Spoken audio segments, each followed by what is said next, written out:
ariko inkotanyi nubwo zakwice wabuze nuwaguha ubuvugiro bwo kubivuga. Je rero ndabivuga nibashaka nanjye bazanyica.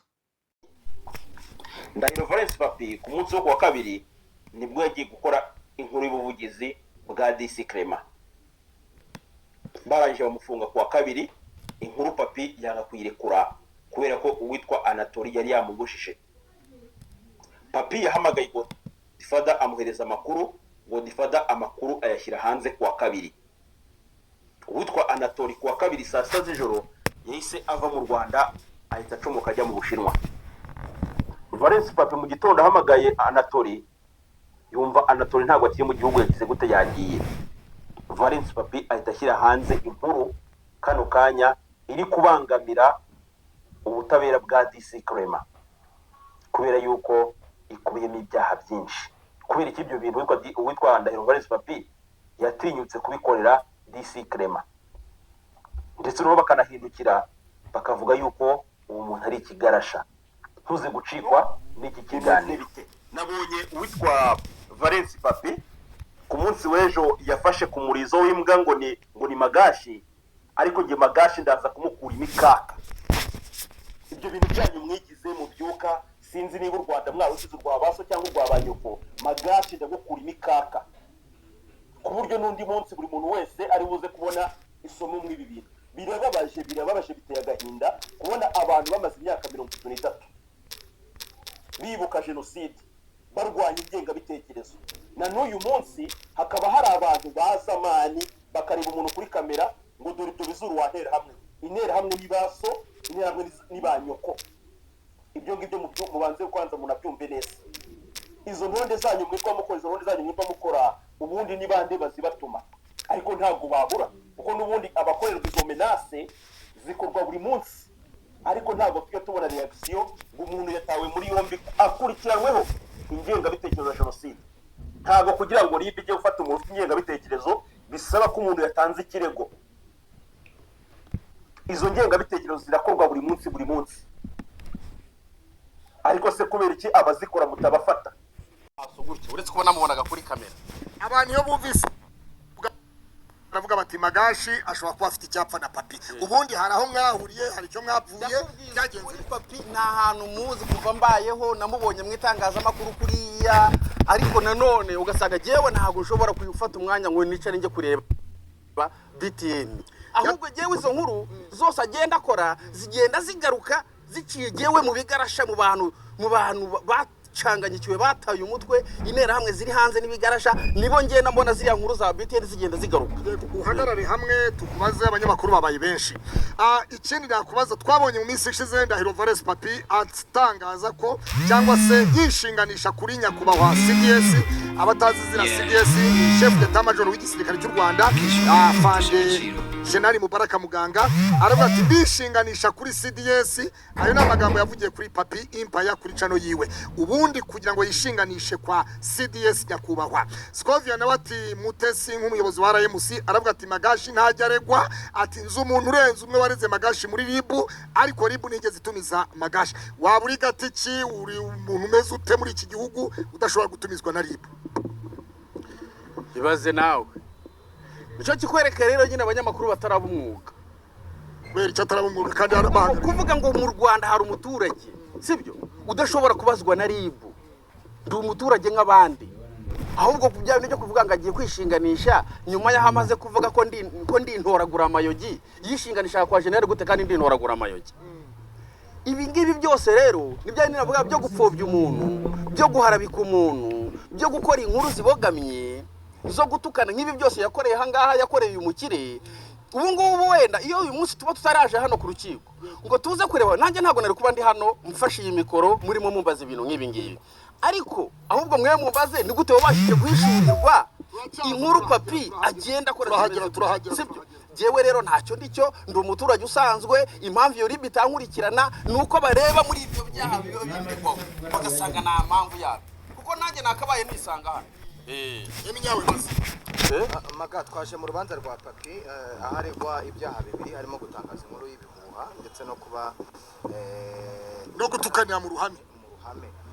nawe ukagaragaza ukavuga ati mu kanya turi kuganira avuga ati ibi byose no kuba na Clement ibyagize byose abikomora kuri Ndahiro Valens Papi, ubikura he, ubibona ute, wowe ubisesengura ute, cyangwa se hari inkuru yagutangajeho ibibazo? Jewe rero ibi bintu mpora mbivuga buri munsi, navuze ko najya nkurikira BTN TV, ariko jewe kugira ngo papa ajye gufata umwanya ajye kwishinganisha kwa generali nuko azi wenda ko hari aho naciye muri korari y'ibitukura y'ibituriturika, sibyo? Kubaza ko naciye muri iyo korari rero ni uburyo bwiza bwo kwimana igihugu, bwo kwimana u Rwanda, sibyo? Muri bwa buryo bwo kwimana u Rwanda rero mwarabibonye muri iyi minsi, ibihuha, abadayimoni barateye, ibigarasha, intera hamwe zirirwa zituka, zipfobya, zihakana jenoside, zipfobya jenoside yakorewe abatutsi, abandi ngayo nguko rero nuko twatangiriye mu byo twashaka kugira ngo tuze gucishamo amaso dusesengure ndetse turebere hamwe. Hano hari amajwi y'umurumuna wa Karasira yavuze ariko arimo arasoza ijambo, bamwambura mikoro.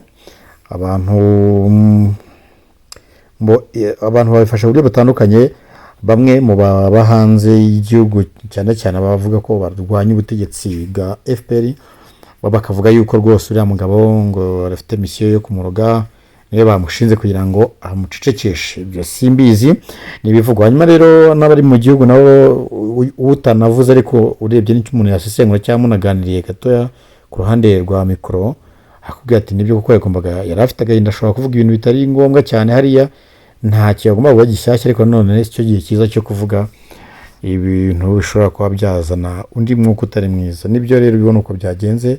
Karasira Aimable akaba yarimo gusezerwa bwa nyuma, uguriya musore yavugaga ijambo nk'umukuru w'umuryango nyine. Umukuru w'umuryango wabo hari abantu babiri mu nda ya se na nyina, n'umwe yapfuye, ubwo ni mukuru w'umuryango usigaye. Ngayo nguko uwo bita rero Ndahiro Valens Papi nawe i Kigali mu Rwanda bakaba bagomba, arimo gushinjwa ibyaha birimo gutangaza amakuru y'ibihuha n'ibindi byerekeye aho.